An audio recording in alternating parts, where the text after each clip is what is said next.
Hello there, I'm the biblical translator, and I don't know how many of the Christians use ChatGPT. Some people might think it's a thing of the world, and so they stay far away from it. Some people might think it's very helpful. But for those who think ChatGPT is helpful and have seen the news talking about conversations being harvested and have a cause for alarm, this video is for them.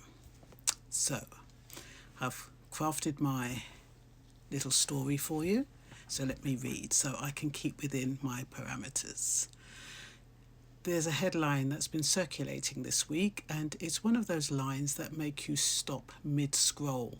It says that millions of private ChatGPT conversations are being harvested and sold for profit. And for many people, the reaction isn't curiosity, it's fear. A quiet personal fear, because that headline doesn't sound like policy or technology. It sounds like someone has been listening where they shouldn't have been. It sounds like the place where thoughts were formed, questions rehearsed, ideas were shaped in private, has been opened without consent. And if that's your first reaction, have all my conversations been taken? Has my work been lifted? Has something I trusted turned against me? Then you're not foolish for feeling that way. You're human. Scripture understands that reaction very well. But wisdom asks us not to stay with the headline. Wisdom asks us to translate it. Because when we slow this story down, what we discover is not a great vault of people's inner lives being broken open. There has been no evidence that ChatGPT itself has handed over everyone's history, in whole or in part. No archives unlocked, no years of conversations quietly lifted from the past. That image is powerful, but it is not what has been uncovered. What has been uncovered is something far more familiar and far more biblical. It is the risk that comes not through invasion, but through access, through tools that were invited in, trusted to help, trusted to protect, and quietly given permission to see more than people realized. Scripture returns to this pattern again and again.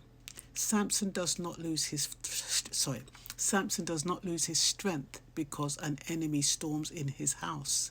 He loses it because he tells it. Delilah doesn't force a secret from him, she draws it out, patiently, through proximity and trust. Judas does not betray Jesus from the outside, he carries the purse. The serpent does not shout from beyond the garden, it speaks from within it. The Bible is not naive about how harm often enters, not loudly, not violently, but familiarly. And this is what shapes this story. What some people experienced was not their past being harvested, but the present being observed. Not old conversations replayed, but live typed, copied in the moment.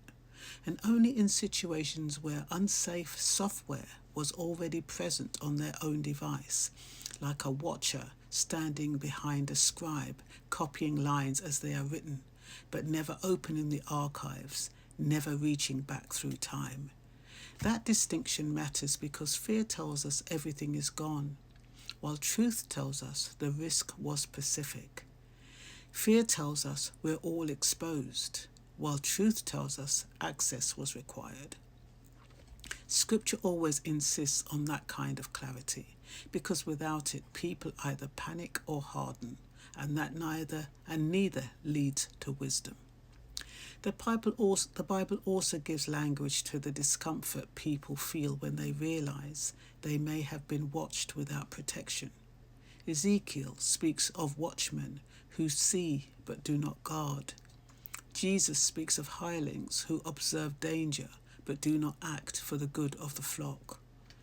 These are not stories about surveillance, but about observation without responsibility, being seen by systems of figures that do not truly care for those they watch. That is the unease people are naming now. even if they don't yet have the words for it. And Scripture does not shame that unease, it takes it seriously. But it also refuses to let unease become despair, because the biblical response to misplaced trust is not retreat from the world, but discernment within it. Guarding gates is not fear, it's stewardship. Examining what has been allowed into one space is not an admission of guilt, it's restoration of order.